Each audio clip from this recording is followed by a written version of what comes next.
Okay, let's dive in. You know that feeling, right?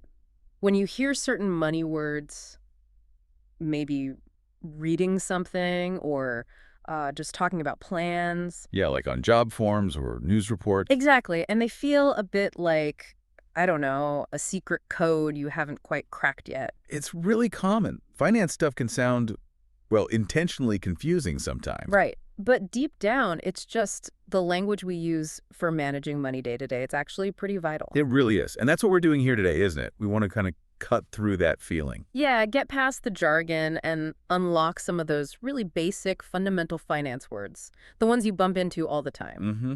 We got the source materials like a handy guide, almost a cheat sheet. Yeah, it lays out 10 really common finance terms that honestly everyone should probably have a grip on. It gives you the building blocks. So the mission for this deep dive is basically to walk through that list. We'll unpack the meanings, look at examples. And really talk about why knowing these terms matters for you, for your own understanding. We want to give you those shortcuts, help you feel a bit more confident hearing these words. Or using them yourself. Yeah? Absolutely. Think of it like learning the basic grammar of how money works.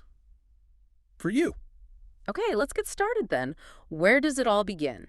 Usually with income. Right.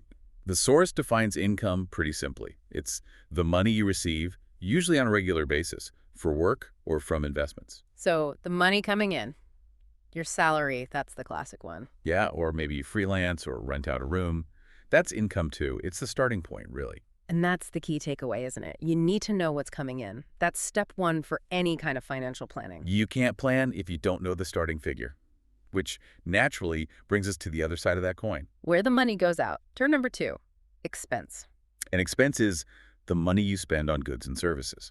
Pretty straightforward. Yeah, this is all the outflow. Groceries, rent, your phone bill, commuting costs. Electricity, maybe streaming services, life, things you need, things you enjoy. And the source makes a good point about why tracking expenses is so important. It's like holding up a mirror. Right. It helps you avoid overspending and manage your finances better because you actually see where the money's going.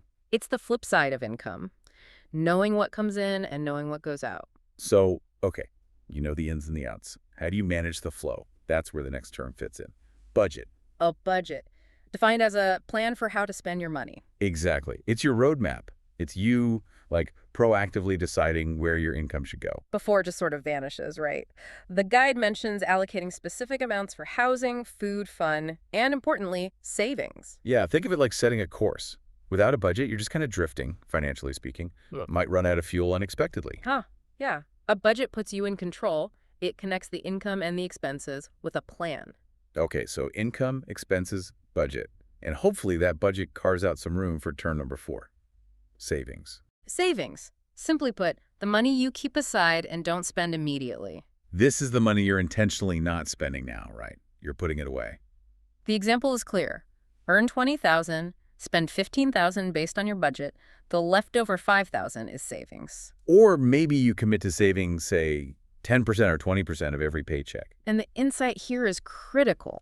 Savings isn't just leftover cash, it's building that cushion. For emergencies, like the car breaking down or something unexpected. And also for future goals, right? A down payment, maybe a big trip. It's money waiting for its purpose. Absolutely. Now, what if you need a larger sum now?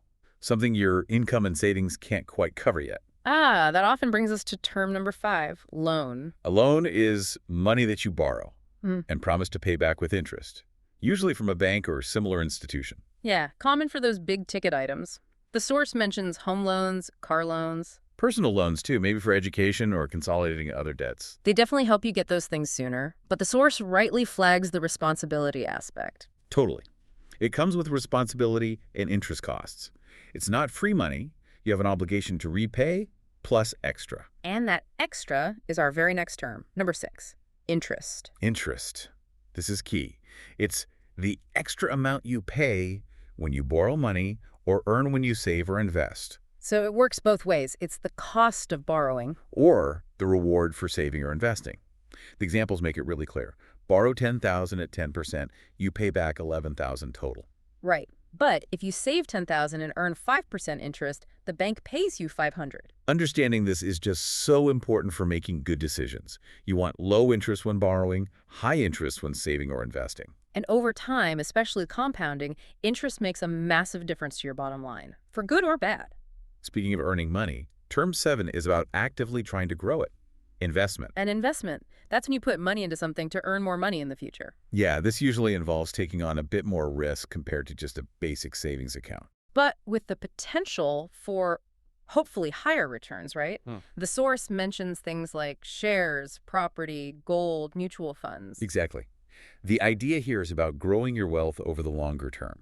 It's different from just saving for emergencies. It's putting capital to work. Okay, moving along. Term number 8, credit. Credit. This is defined as the ability to borrow money or access goods and services with the promise to pay later. It's really about trust, isn't it? Your financial reputation. Using a credit card is the prime example. Right. You buy now, pay the company back later. Hopefully before interest kicks in. Our source says credit gives you flexibility, which it does. You don't always need cash. But the warning is crucial. Yeah. It must be used wisely to avoid debt. And using it well builds your credit history, your credit score, which is super important down the line for loans, renting, sometimes even jobs. Definitely. Which leads us neatly, if sometimes uncomfortably, to term number 9. Debt. Debt. This is the total amount of money you owe to others from loans, credit cards, or borrowed money. So that loan you took out. The unpaid balance is debt. That credit card balance you didn't clear. That's debt too, and usually expensive debt because of interest. Yeah, the source puts it starkly. Too much debt can hurt your financial health. It weighs you down. Limits your choices, makes saving harder. Managing debt or avoiding too much of it is key for financial well-being. It's the result of borrowing, essentially. Okay, last one. Term number 10. Where does all this activity live? In an account. An account.